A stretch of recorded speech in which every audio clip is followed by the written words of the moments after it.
وحشتوني جدا جدا جدا جدا. انا بشكر كل متابعيني القدام والمتابعين الجدد، بشكرهم جدا جدا جدا على متابعتهم ليا هنا على اليوتيوب طبعا. هنبدأ مع بعض. نعمل وصفة كده. طبعا كلنا في الصيف ملناش نفس للأكل، الحر مخلينا مش عايزين نبص ناحية الأكل خالص، فهنحاول نعمل حاجات تفتح نفسنا، وفي نفس الوقت بسيطة واقتصادية وحلوة، وحاجات كده تفتح النفس. هنبدأ على طول الفيديو معانا وهنشوف احنا عملنا ايه.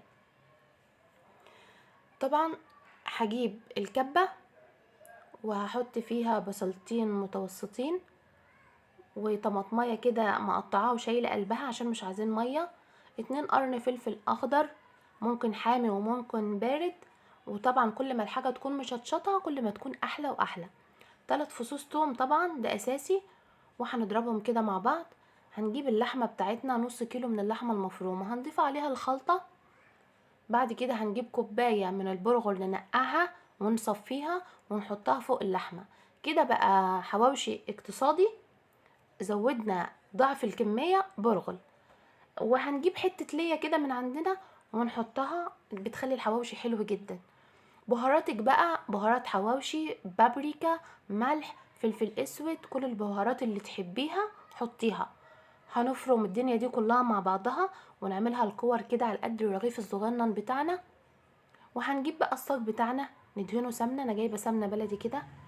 هفرد حته اللحمه في الرغيف. وبعد كده طبعا انا دهنه الصاج سمنه، فهدهن وش الرغيف من فوق بس بالسمنه، السمنه البلدي بتدي طعم حلو قوي، وهتدي كده لون حلو للحواوشي، او زيت يعني براحتك. المهم ان احنا هنكمل الكميه بتاعتنا.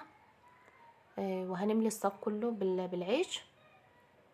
هنكون مسخنين الفرن، هندخله الفرن. هنفضل بقى نقلب الرغيف شمال ويمين كده. هنا بقى جبت بقى انا عامله شويه شطه مخلله تحفه. آه طبعا انا اللي عاملاها عشان انا شاطره جدا جدا جدا. المهم شويه طحينه، شويه خضار كده جنب الاكله. الحواوشي طلع معانا زي ما انتم شايفين، اللحمه في الرغيف ظاهره قوي، ومع يعني الكميه كتيره.